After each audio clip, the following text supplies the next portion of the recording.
Okay, in this video we're going to talk about multiplying radicals, primarily multiplying square roots. We saw this property in the last video. If you have the square root of a product, it can be broken apart. So the square root of a times b is the same thing as the square root of a times the square root of b. Well, if you just reverse this, you get how to multiply square roots. So the square root of a times the square root of b can be done as the square root of a times b. So you can take two separate ones that you're multiplying and write it as one square root. So if you need to multiply the square root of 2 times the square root of 5, you can really just do that in your head and get the square root of 10. The property says this is the square root of 2 times 5, which is the square root of 10. All right, this definitely you can do this in your head. I'm just trying to show you how the properties apply. If you have the square root of 3 times the square root of 7, that's going to be the square root of 21. Okay. Now, you do need to make sure the answers you get are in simplest form. So if you did the prime factorization of 21, it won't have any squares in it. 21, if you do a factor tree, is just 3 times 7, as we know, 3 times 7. But some problems you do, you end up with things that simplify, like this one here. If you are multiplying 2 times the square root of 10 times 3 times the square root of 2. All right, you actually have 4 different things you're multiplying together. So we'll use the commutative and the associative property to change the order. Let's multiply the 2 and the 3 together, and we'll multiply the 2 square roots together. So the square root of 10 times the square root of 2. Okay, so the regular numbers, 2 times 3, that gives you 6. And then when you multiply the square roots, the square root of 10 times the square root of 2 is the square root of 20. Now, this is one that simplifies more. If you do the prime factorization for 20, you'll see there's a square in it. So whenever there's a square, that square root would simplify.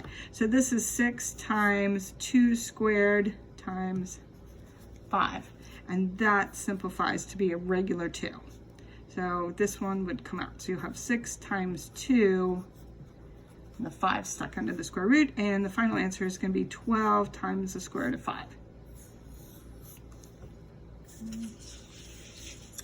All right, one last thing to look at. If you are squaring a square root, right, these are basically inverse operations, squaring and taking a square root. So you get a nice result. So if you have the square root of a and you're squaring it, that's basically the square root of a times the square root of a, which we just learned would be the square root of a squared, and we have a property for that. If you do the square root of a square, that simplifies to just be the radicand. All right, now this is all assuming that a is 0. We're only doing positive numbers. Okay, so the short version is, if you have the square root of a and you square it, it's just a. So it will just be the radicand, right? So if you have the square root of 5 and you're going to square that, don't mess around with doing 5 times 5 and getting 25 or whatever. Just the square root of 5 squared is equal to 5. You want to learn this property because it's very practical when things get harder.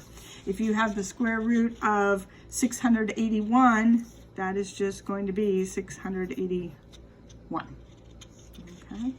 And then one last one, if you have one with a coefficient. So 2 square root of 30, that whole thing's squared.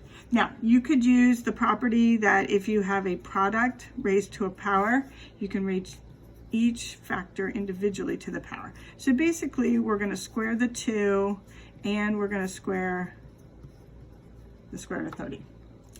2 squared, that's going to be 4. The square root of 30 squared is going to be 30, regular 30. And then you're going to multiply, box up this property there, 4 times 30, and that will be 120. So when you square 2 times the square root of 30, it's just the regular number 120.